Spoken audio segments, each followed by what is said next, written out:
The quiet streets of Kirkland, Washington, were forever changed on the night of July 17, 2006. For the residents of the upscale neighborhood near Forbes Lake, life had always been peaceful.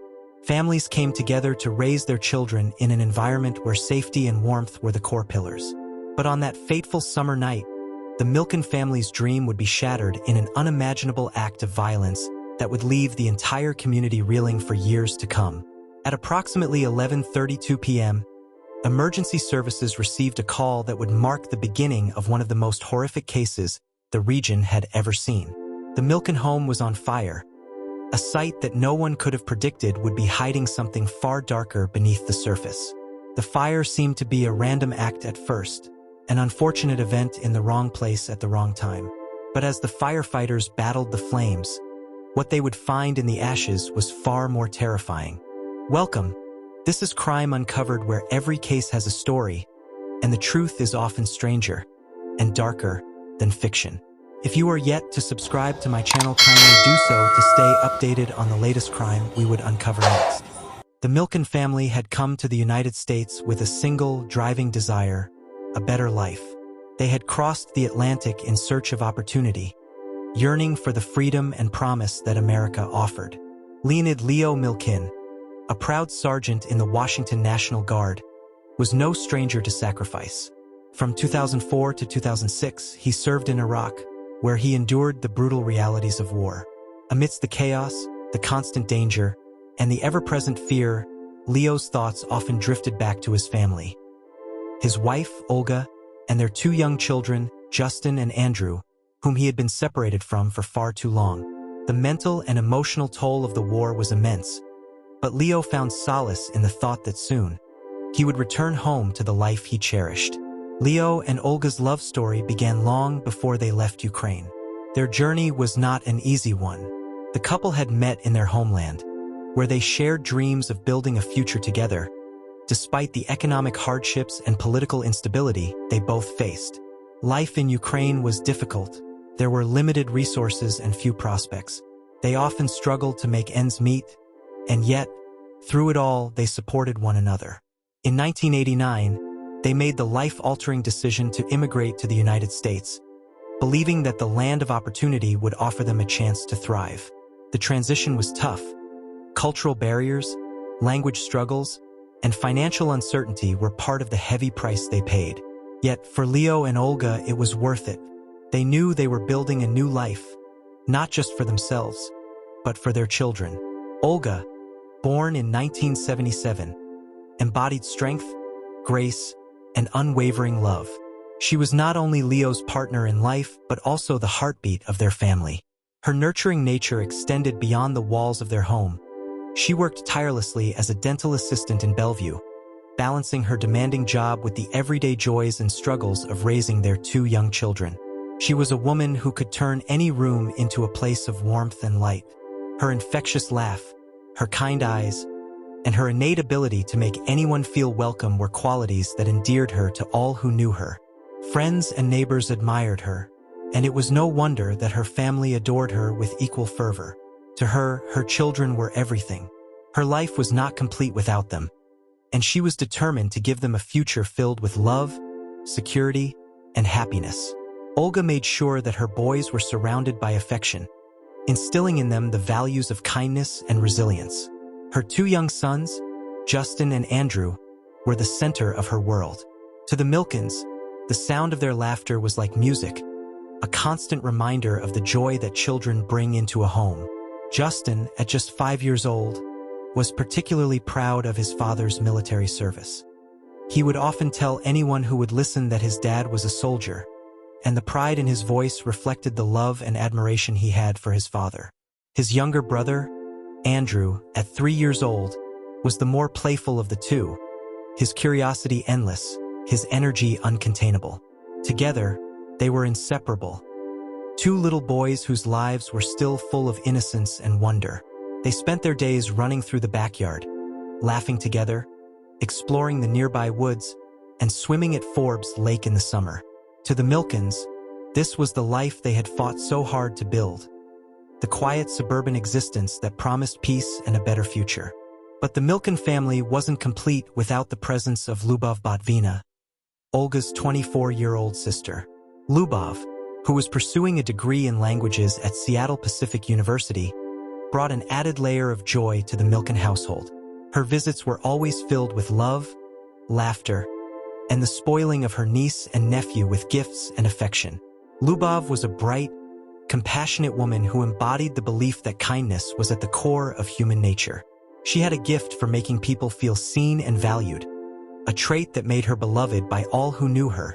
She was more than just a sister and an aunt.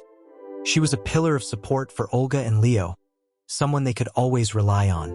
Lubov's unwavering optimism and generosity brought light into the Milken home, and her bond with her sister and the children was unbreakable.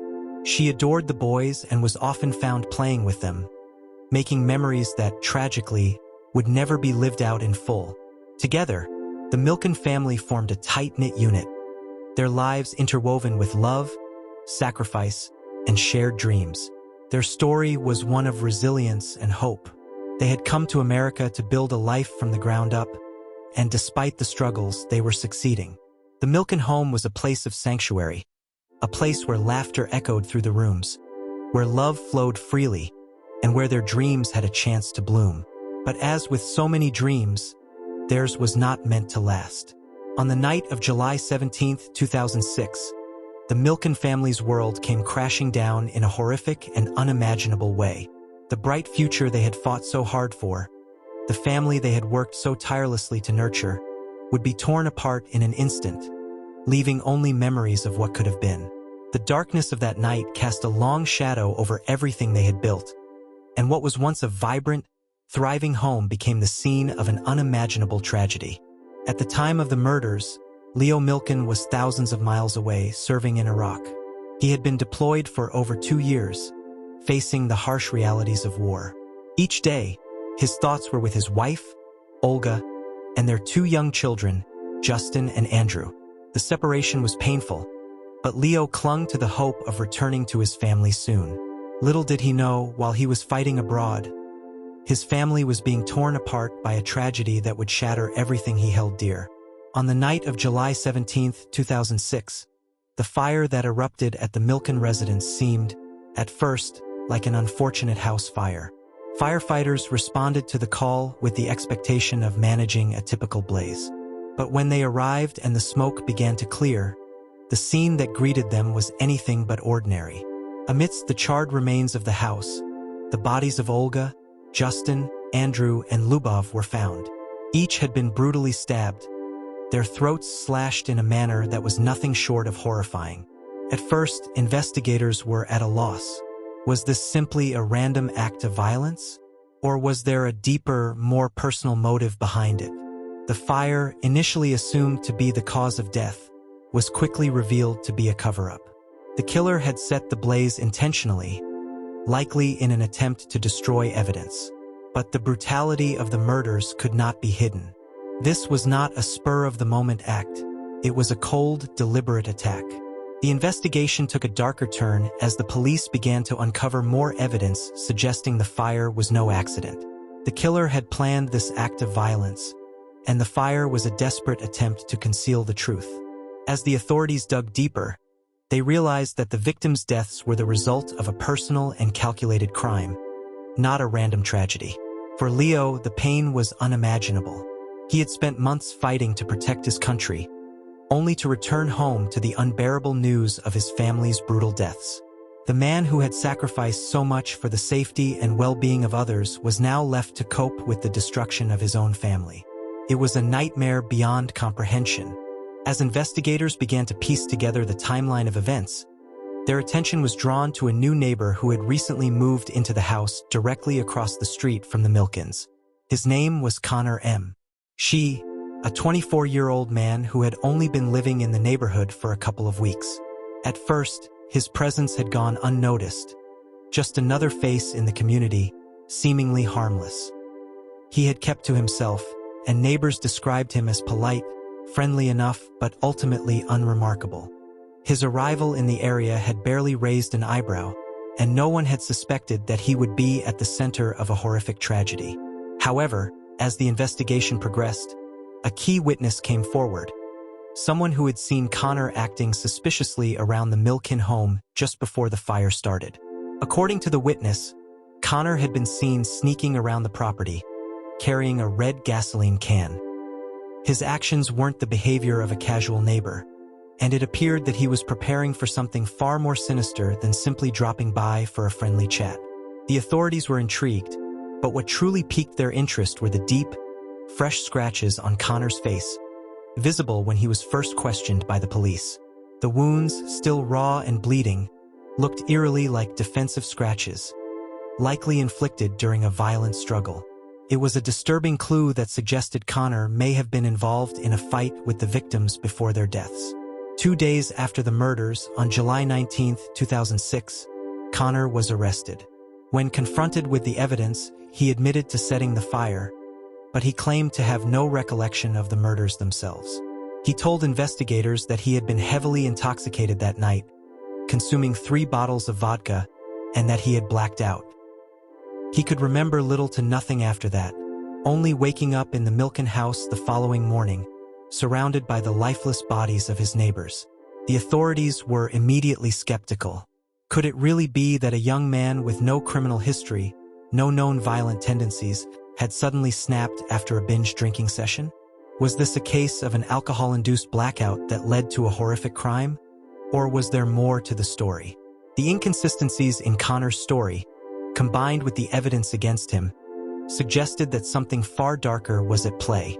As investigators meticulously combed through the wreckage of the Milken house, they began to uncover evidence that painted a chilling and deliberate picture of the crime that had taken place that night.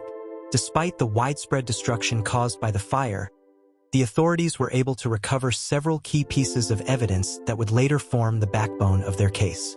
The first and most damning piece of evidence was a blood-stained hunting knife.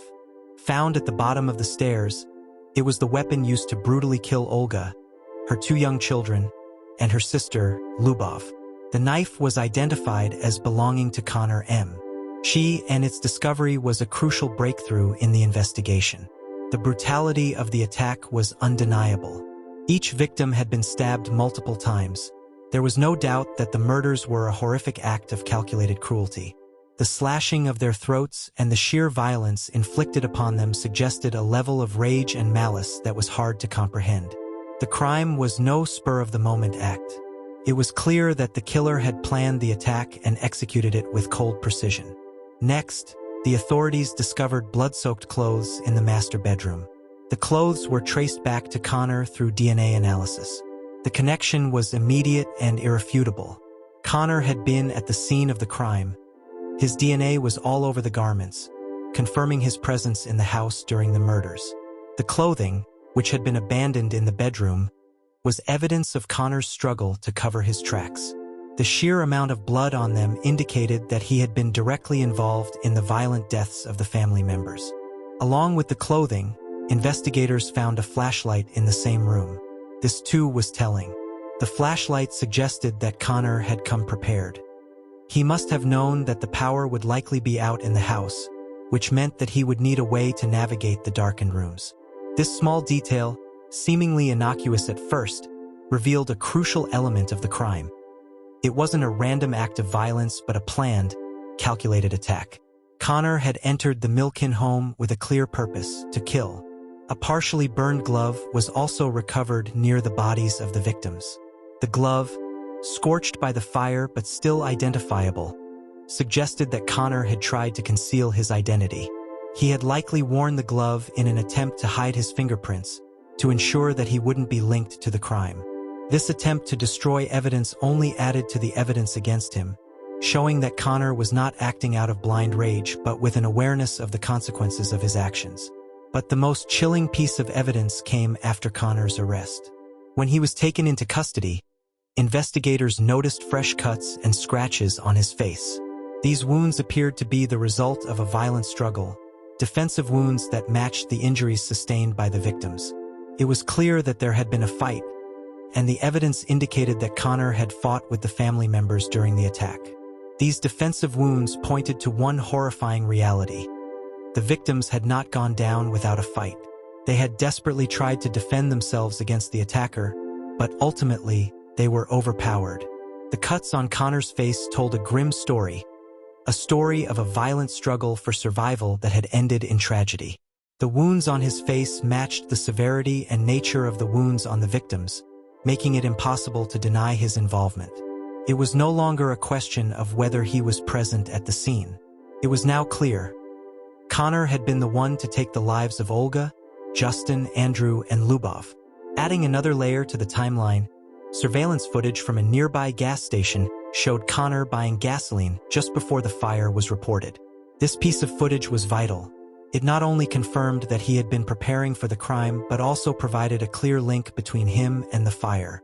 It was the final nail in the coffin, solidifying the authorities' suspicions and connecting Connor directly to the tragic events of that night. The trial against Connor M. She began in 2010, nearly 4 years after the Milken family's brutal murder. The case gripped the attention of the public, and the courtroom was filled with emotion as the families of the victims gathered to confront the man responsible for tearing their lives apart. The prosecution's case was clear-cut. Connor had planned and executed the murders in cold blood. He had broken into the Milken home, killed the family, and set the house on fire to cover up his crime. The evidence was overwhelming, and the prosecution painted him as a ruthless killer who had carefully orchestrated the attack. But Connor's defense team had a different argument. He was too drunk to have intended to kill anyone. They claimed that Connor had been in a blackout state, unable to remember his actions that night. They called on toxicologists and psychologists to testify that his intoxication was so severe that it caused him to lose control of his actions. Despite this defense, the jury didn't buy it. They found Connor guilty on all counts: 4 counts of aggravated first-degree murder and 1 count of first-degree arson. His actions, they concluded, were deliberate and planned, not a mere accident caused by alcohol. During the sentencing phase of the trial, Connor took the stand. In a tearful, emotional plea, he begged the jury for mercy. His voice cracked as he apologized to the victims' families, though he still did not take full responsibility for the murders. He admitted to setting the fire but denied that he had killed the family. He spoke about his regret, his remorse, and his fear of death. "I know you don't want to hear this," he began, wiping tears from his eyes. "I know you want your family back." His voice wavered, and he struggled to find the right words. But even as he cried, his words felt hollow, empty of true remorse for the lives he had stolen. The families of the victims were left to process the grief, anger, and betrayal they felt as they listened to Connor's tearful plea. Leonid Milkin, who had been serving overseas in Iraq at the time of the murders, was in the courtroom. His face was hard to read, but his pain was clear. His entire world had been ripped apart, and now he was being asked to find compassion for the man responsible. Despite Connor's emotional plea, the jury was unmoved. They sentenced him to death by lethal injection on May 5, 2010, a decision that felt like justice for the lives that had been taken so violently. But the story didn't end there. In 2018, the Washington State Supreme Court ruled that the death penalty was unconstitutional, citing racial disparities in its application. As a result, Connor's death sentence was commuted to life in prison without the possibility of parole. For Leonid, this was another bitter pill to swallow. The man who had taken his family's life would now live out his days behind bars, without the chance to pay for his crimes in the way Leonid felt was just. The Milken family's tragic end remains one of the most disturbing cases in Washington State's history. For Leonid Milken, the grief of losing his wife, children, and sister will never fully fade. He rebuilt his life, moving back into the home that had once been filled with love. But it will never be the same. The house, now a hollow shell of what it once was, stands as a reminder of everything he lost. For the rest of the community, the Milken family's deaths left a scar. The brutal violence that occurred in their peaceful neighborhood shook the very foundations of their belief that such things could never happen to them. Connor M. should remain behind bars, serving his sentence. His motivations for the crime still remain a mystery, with many wondering whether his actions were driven by something more than alcohol, a deep-seated darkness within him that was only waiting for the right moment to surface. This case, and the heart-wrenching tragedy it caused, will never be forgotten by those who lived through it. The Milken family, once full of promise and joy, was taken too soon, and the horror of that night continues to haunt everyone involved. The Milken family tragedy remains a stark reminder that evil can lurk in the most unexpected places, and that even the most peaceful neighborhoods can be shattered by the violence of a single, calculated act. If you found this case as chilling and mysterious as we did, make sure to like, subscribe, and hit the notification bell for more true crime stories. Don't miss out on future cases, updates, and deep dives into true crimes.